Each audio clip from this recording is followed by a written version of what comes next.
Hi guys, welcome to our channel. ప్రస్తుతం మనతో మాట్లాడడానికి సీనియర్ జర్నలిస్ట్ దాము బాలాజీ గారు ఉన్నారు. వారితో మాట్లాడదాం. Hi sir. ప్రేగ్లో కాల్పులు జరిగాయి సార్. దాంట్లో 15 మంది సామాన్య ప్రజలు చనిపోయారు. దాని గురించి మీ మాటలో వివరించండి. చెక్ రిపబ్లిక్ అంటారు దేశం, దాని క్యాపిటల్ సిటీ ప్రేగ్.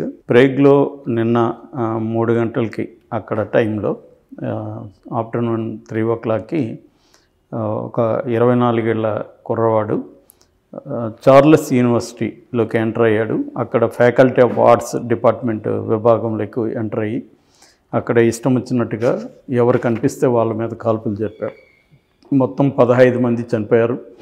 ఒక 30 మంది వరకు తీవ్రంగా గాయపడ్డారు. ఈ లోపల పోలీసులు వచ్చి అతన్ని కాల్చేసి చంపేశారు అతన్ని. ఇది జరిగింది నిన్న. నిజానికి ఏంటంటే ఇప్పటి వరకు ఈ దేశంలో ఇంత పెద్దది జరగలేదు. ఆల్రెడీ గతంలో 2019, 2021లో కూడా జరిగాయి. 2019లో హాస్పిటల్లో వెయిటింగ్ రూమ్లో ఒకతను కాల్పులు జరిపి 5 మంది చనిపోయారు. 2020 ప్రాంతంలో కూడా ఒక రెస్టారెంట్లో కాల్పులు జరిపి ఒక 6 మంది చనిపోయారు. ఇలాగా 2-3 సంఘటనలు జరిగాయి. కానీ ఇది పెద్దదని చెప్పుకోవచ్చు. ఒక రకంగా షాకింగ్గా ఉంది. యూనివర్సిటీలో జరిగింది. ఈ అబ్బాయి కూడా అదే యూనివర్సిటీలో అదే డిపార్ట్మెంట్లో చదువుతున్నాడు, ఫ్యాకల్టీ ఆఫ్ ఆర్ట్స్లో. సో ఇది ఎలా జరిగిందంటే యాక్చువల్గా నిన్న మార్నింగు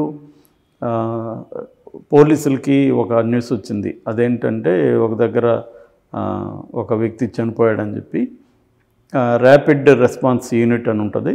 వాళ్ళకి న్యూస్ వచ్చిన వితిన్ 12 minutesకి వెళ్ళారు. వెళ్ళినప్పుడు ఇతను వాళ్ళ నాన్నని కాల్ చేసి పరారయ్యాడు అనేది వాళ్ళకి అర్థమైంది. సో వీళ్ళు అతన్ని ట్రేస్ చేసి పట్టుకోవడానికి వచ్చారు. వచ్చి అతను యూనివర్సిటీలోకి ఎంటర్ అయ్యేసరికి వీళ్ళు కూడా ఎంటర్ అవ్వగలిగారు. కాకపోతే ఏంటంటే వీళ్ళు ఒక డిపార్ట్మెంట్లో వెతుకుతుంటే అతను ఇంకో డిపార్ట్మెంట్కి వెళ్ళిపోయి కాల్పులు జరిపేశాడు. సో వీళ్ళు కానీ కొంచెం ఇంకొంత స్పీడ్గా వెళ్ళుంటే పట్టుకొని ఉండొచ్చు. బట్ వాళ్ళు కూడా వేగంగానే రెస్పాండ్ అయ్యారు. కానీ ఈ అబ్బాయి అప్పటికే 12 నిమిషాలు గ్యాప్ ఉంది కాబట్టి వచ్చేసాడు అనమాట. అబ్బాయి అక్కడే అనౌన్స్ చేసి వచ్చాడంట పక్కింటి వాళ్ళతో, నేను యూనివర్సిటీకి వెళ్ళి సూసైడ్ చేసుకుంటాను అని చెప్పి వచ్చాడంట. అందువల్ల వాళ్ళు ఇమీడియట్గా పోలీసులకు ఫోన్ చేశారు. ఈ ర్యాపిడ్ యాక్షన్ వాళ్ళు ఫోన్ చేసిన 12 నిమిషాలకి ఆ టైం పట్టింది వాళ్ళకి, ట్రావెల్ టైం. సో వాళ్ళు అక్కడి నుంచి ఈ అబ్బాయి వాళ్ళు చెప్పారు, ఇట్లా యూనివర్సిటీకి వెళ్ళాడు, తను ఆత్మహత్య చేసుకుంటానని చెప్తున్నాడు, వాళ్ళ నాన్నని కాల్ చేశాడని చెప్పేసరికి వాళ్ళు అక్కడి నుంచి యూనివర్సిటీకి వచ్చి ఇతను ఫైండ్ అవుట్ చేసి ఆ డిపార్ట్మెంట్కి వెళ్ళేసరికి ఇతను ఇంకో డిపార్ట్మెంట్కి వెళ్ళి కాల్పులు జరిపాడు. సో ఆ విజువల్స్ అంతా చూస్తే అతి భయంకరంగా ఉన్నాయి. ఎందుకంటే ఎవరు ఎక్స్పెక్ట్ చేయరు కదా. కొంత లెక్చరర్లు క్లాసులో టీచ్ చేస్తున్నారు, కొంతమంది చదువుకుంటున్నారు. అలాగా రకరకాలుగా ఉన్న చోట సడన్గా ఇతను వచ్చి కాల్పులు జరపడంతో ఒక భయానక వాతావరణం నెలకొంది. ఎటువంటి అట్టు పరిగెత్తారు. కొంతమంది రూపులు ఎక్కేశారు, రిస్క్ చేసి బయట నుంచి ఎక్కేశారు. అలా ఒక భయంకరమైన వాతావరణం అయితే నెలకొనింది. దీని మీద మొత్తం దేశ అధ్యక్షుడి దగ్గర నుంచి యూరోపియన్ యూనియన్ వరకు అన్ని దేశాలు కూడా స్పందించాయి. ఎందుకంటే ఇటువంటిది యూరోప్లో ఈ మధ్యకాలంలో ఇంత పెద్ద ఎత్తున జరగలేదు. దీని వెనకే ఉన్న ఒక తీవ్రవాద లేకపోతే టెర్రరిస్ట్ కుట్ర ఏమన్నా ఉందా అన్న ఇది కూడా చూశారు. బట్ అదేమి లేదని అర్థమైంది. ఇతను ఒక ఇండివిజువల్ ఒక 20 కిలోమీటర్ల దూరంలో ప్రేగ్కి దూరంలో ఇతను వీళ్ళ నాన్న ఒక విలేజ్లో ఉంటారు. అక్కడ నుంచి ఈ అబ్బాయి రోజు ట్రావెల్ చేసి వస్తాడు. సో మామూలుగా ఆర్డినరీ స్టూడెంట్ ఇతను, ఎటువంటి ఎక్స్ట్రాడినరీగా అతని గురించి ఏమీ మాకు డౌట్ రాలేదని చెప్తున్నారు కొలీగ్స్ కానీ లెక్చరర్స్ అంతా కూడా. కాకపోతే ఆ పక్కన వాళ్ళు ఇంటి దగ్గర వాళ్ళు చెప్పేది అంటే ఇతనిలో కొంచెం ఆడ్ బిహేవియర్ చూసాము గతంలో కూడా. కాకపోతే ఇవన్నీ మామూలు అనుకున్నాము. వాళ్ళ నాన్నకి అతనికి మధ్య కూడా కొంత ఇబ్బందులు ఉన్నాయనేది చెప్పారు. ఈ యూనివర్సిటీ ఏంటంటే ఇది 14th century one of the oldest universities in Europe అనమాట. అందువల్ల యూనివర్సిటీలో ఎప్పుడు ఇలాంటిది జరగలేదు ఇప్పటివరకు. అందువల్ల ఒక రకమైన షాక్ ఇదని మనం చెప్పచ్చు. అయితే ఇక్కడ మనం యాక్చువల్గా మన ఛానల్లో ఇంతకుముందు నేను అమెరికాలో జరిగిన కాల్పుల గురించి కూడా చెప్పుకున్నాను. అసలు ఎక్కువ ఇలాంటి దీన్ని ఏమంటారంటే మాస్ కిల్లింగ్స్ లేదా మాస్ షూటింగ్స్ అని చెప్తుంటారు. అంటే దానికి డెఫినేషన్ ఏమంటే 5 మంది కంటే పైన ఉంటే దాన్ని మాస్ కిల్లింగ్స్గా పిలుస్తున్నారు. 100 వరకు కూడా ఉండొచ్చు. చాలాసార్లు ఇంకా ఎక్కువ మంది కూడా చనిపోయిన సంఘటనలు ఉన్నాయి. జనరల్గా ఇలాంటివి అమెరికాలో ఎక్కువ జరుగుతుంటాయి, యూరోప్లో కూడా అప్పుడప్పుడు జరుగుతుంటాయి. ఆ మధ్య కూడా రష్యాలో జరిగింది. యాక్చువల్గా ఈ అబ్బాయి రష్యాలో జరిగిన కిల్లింగ్స్ వీడియోస్ అవన్నీ బాగా చూసేవాడని, అవి చూసి ఇన్స్పైర్ అయ్యేవాడని కూడా చెప్తున్నాడు. సో దీని మీద యాక్చువల్గా ఏంటంటే అమెరికన్ సైకాలజికల్ అసోసియేషన్ ఇలాంటి సంస్థలు అధ్యయనం చేశారు. అసలు రీజన్స్ ఏంటి, ఎందుకు ఇలాగ మనుషులు తమకు సంబంధం లేని ఒక దగ్గరికి వచ్చి తమకు తెలియని మనుషులను కూడా కాల్ చేసి వెళ్ళిపోతున్నారు ఎందుకన్నప్పుడు వాళ్ళు కొన్ని ప్యాటర్న్స్ని ఐడెంటిఫై చేశారు. ప్రధానంగా 98% ఇలాంటి కిల్లింగ్స్ చేసినప్పుడు మేల్ పర్సన్సే ఉంటారు, మగవాళ్ళే చంపుతున్నారు. స్త్రీలు ఒక 2% మాత్రమే కేసెస్లో ఉన్నారు. రెండవది, దీనికి ఈ బిహేవియర్కి మెంటల్ ఇల్నెస్కి ఏమన్నా సంబంధం ఉందా, అంటే మానసిక రోగులే చంపుతారా అని ఒక ప్రశ్న తలెత్తుంది. చాలామంది ఏం నమ్ముతారంటే ఇలాంటి చేస్తున్న వాళ్ళు మానసికంగా సరిగా ఉండరని నమ్ముతున్నారు. బట్ అది నిజం కాదనేది సైకలాజికల్ అసోసియేషన్ చెప్తుంది. అది కొన్ని కేసుల్లో 3/3 కేసుల్లో మాత్రం అది వాస్తవమే, ఏదో ఒక రకమైన సైకలాజికల్ ఇల్నెస్ ఉంటుంది, మెంటల్ ఇల్నెస్.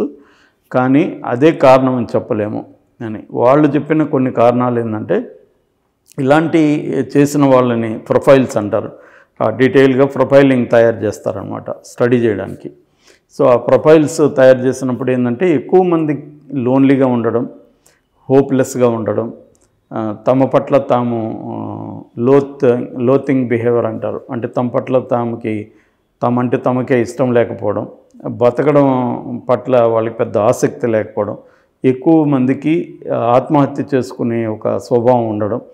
సో ఇవి ఎక్కువ ఉంటాయి అనేది వాళ్ళు చెప్పినది. దీనికి ప్రధానంగా వాళ్ళు కారణాలుగా ఏం చెప్తా అంటే, స్కూల్లో చదివేట కుర్రాడైతే స్కూలే నా పరిస్థితి కారణమని నమ్ముతాడు, కాలేజీ అయితే కాలేజే నా పరిస్థితి కారణమని నమ్ముతాడు, లేదా చర్చి నా పరిస్థితి కారణమని నమ్ముతాడు. అందుకనే స్కూళ్ళు, కాలేజీలు, చర్చెస్ ఈ ప్లేసుల్లో ఎక్కువ జరుగుతుంటాయి ఇలాంటివి.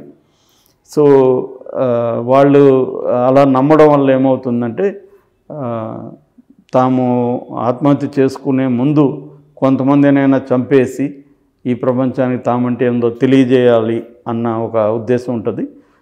వీళ్ళు వైలెన్స్తో ఎక్కువ భాగం ఏంటంటే ఆన్లైన్లో ఎక్కువ గడుపుతారు ఇలాంటి వాళ్ళు. ఆన్లైన్లో కూడా ఏవి చూస్తుంటారంటే మోస్ట్ వైలెంట్ వీడియోస్, వైలెంట్ వెబ్సైట్లు చూస్తుంటారు. చాలా వెబ్సైట్లు, చాలా వీడియోస్ ఎలా ఉంటాయంటే సెలబ్రేటింగ్ వైలెన్స్ అనేది కనబడుతుంది. సో దాన్ని చూసి వీళ్ళు ఇన్స్పైర్ అవుతారు ఒకటి. రెండవది, ఇంకొక ఇంపార్టెంట్ ఆస్పెక్ట్ ఏమంటే వీళ్ళకి గన్స్ అందుబాటులో ఉన్నాం. అమెరికాలో గన్ కల్చర్ అనేది very common, anybody can buy A gun, కాబట్టి అందుబాటులో ఉంటుంది. కాబట్టి వాళ్ళు ఈజీగా చేసేయగలరు. చాలామందికి చేయాలని ఉన్నా చేయలేరు, కానీ వీళ్ళు చేయాలని కానీ అనిపిస్తే చేయడానికి బయట పరిస్థితులు అనుకూలంగా ఉన్నాయి.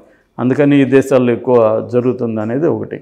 రెండవది, మన థర్డ్ వరల్డ్ కంట్రీస్కి ఈ కంట్రీస్కి పోల్చినప్పుడు మనకి ఇప్పటికి కూడా ఎంత మోడర్నిటీ వచ్చినా కమ్యూనిటేరియన్ లైఫ్ ఉంది మనకి. కమ్యూనిటేరియన్ లైఫ్ అంటే సామూహిక జీవితం ఇక్కడ ఉంది మనకి ఇప్పటికీ. అంటే మన స్ట్రాంగ్ ఫ్యామిలీస్ ఇప్పటికీ ఉన్నాయి. ఒక దగ్గర ఉమ్మడి ఫ్యామిలీ లేకపోవచ్చు, కానీ దూరం ఉన్నా కూడా ఒక ఫ్యామిలియల్ రిలేషన్షిప్స్ ఇప్పటికీ ఉన్నాయి. ఇప్పటికీ విడాకుల రేటు కూడా ఎక్కువ అని చెప్తున్నారు, కానీ ఓవరాల్ కంట్రీలో చూసుకున్నప్పుడు 2% విడాకుల రేటు కూడా లేదు. ఓన్లీ సిటీస్లోనే అది పెరుగుతుంది. కాబట్టి ఈ కమ్యూనిటేరియన్ లైఫ్ వల్ల మనిషికి ఇటువంటి ఎక్స్ట్రీమ్ బిహేవియర్ రాదు, అంటే అలూఫ్గా ఆలోచించే బిహేవియర్ రాదు అనేది కూడా సైకాలజిస్టులు చెప్తున్నారు. అక్కడేమంటే ఆటమిక్ హ్యూమన్ బీయింగ్నెస్ అంటారు, అంటే ఒంటరిగా బతకడం అనేది ఎక్కువ ఉంటుంది. తల్లిదండ్రులు కలవాలంటే కూడా అపాయింట్మెంట్లు తీసుకునే పరిస్థితి ఉంటుంది. సో అందువల్ల వాళ్ళకి లోన్లీగా ఉండడం, ఈ లోన్లీగా ఉండేవాళ్ళు సైలెంట్గా ఉండకుండా నెట్లో తమకి ఈ వైలెన్స్ వీడియోస్ ఇవన్నీ చూస్తూ రావడం, వాళ్ళలో కలిగే ఫీలింగ్స్ని ఎవరితో షేర్ చేసుకోలేకపోవడం, దీనివల్ల వీళ్ళు ఇలాంటి షూటింగ్స్కి పాల్పడుతున్నారని చెప్తున్నారు. దీన్ని ప్రివెంట్ చేయడం మాత్రం డిఫికల్ట్. కాకపోతే ఏంటంటే ఎక్కడో చోట వీళ్ళు ముందుగా హింట్ ఇస్తారు. కాలేజీల్లో అయితే నేను నాకు అలా చంపాలని ఉందని చెప్తారు, సరదాగా జోకులు వేసుకొని వదిలేస్తారు. స్కూళ్ళల్లో కూడా అలా ఎక్స్ప్లోర్ చేసిన సందర్భాలు ఉన్నాయి. అలాంటివి ఎవరైనా చెప్పినప్పుడు ఇమీడియట్గా యాజమాన్య దృష్టికి తీసుకెళ్ళడం, వాళ్ళకి సైకలాజికల్ కౌన్సిలింగ్లు ఇవ్వడం, ఇలాంటివి చేయాలి. అంటే ప్రివెంట్ చేయడానికి జరగకుండా అనేది చెబుతున్నారు.